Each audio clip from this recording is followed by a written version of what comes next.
So ఇప్పుడు వాళ్ళు ఏంటో తెలిసే, ఇలా తవ్వబడినటువంటి ఆ బావుల్లోంచి వచ్చిన నీళ్ళే అతను వాడుకుంటాడు. తనకున్నదంతా ఇస్సాకు అప్పగిచ్చాడు. దాని అర్థం ఏంటో తెలుసా, దేవుడు ఈ భూమి మీద ఏదైతే చెయ్యాలని అనుకున్నాడో అదంతయు తన కుమారుడైన యేసుక్రీస్తులు ఏం చేశాడు, చేసి ముగించేశాడు. మనం చాలాసార్లు మన ప్రభువైన యేసుక్రీస్తుని ఎలా చూస్తామంటే, ఈయన దేవుడు కాబట్టి అన్నీ చేస్తాడు అన్నట్టు చూస్తాం. కాదు, ఇక్కడ విషయం అలా కాదు. ఆయన ఈ లోకంలో విడిచిపెట్టిన భాగ్యం అని ఎంచుకోకుండా ఈ భూమి మీదకి వచ్చి ఆయన తన దైవికమైన శక్తిని ఉపయోగించి ప్రతి అద్భుతం చేయాల. మీరు గమనించండి, ఆయన చేసిన ప్రతి అద్భుతం వెనకాల దాగి ఉంచబడింది ఏంటో తెలిసే, నిత్యుడైన దేవుడు తన మీద ఆధారపడిన ప్రతి వ్యక్తికి ఎటువంటి శక్తి ఇస్తాడో దాన్ని మాత్రం ప్రజెంట్ చేశాడు ఆయన. ఇది మనకు అర్థమవుతుంది చాలాసార్లు.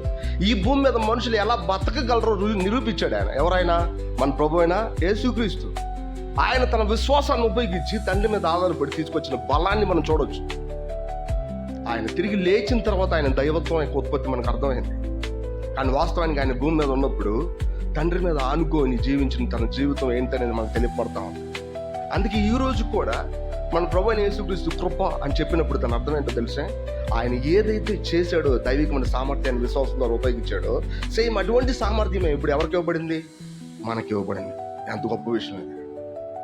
మన లైఫ్లో ఉన్న అత్యవసరమైన అవసరం ఇదే. వాస్తవానికి మనం చాలాసార్లు మనకి ఎన్నో సమస్యలు, మనకెన్నో ప్రశ్నలు, మనకెన్నో జవాబులు, మన పరిస్థితులు ఎన్నో చక్కబడడం అట్లా ఇట్లా ఎన్నో ఉంటాయి.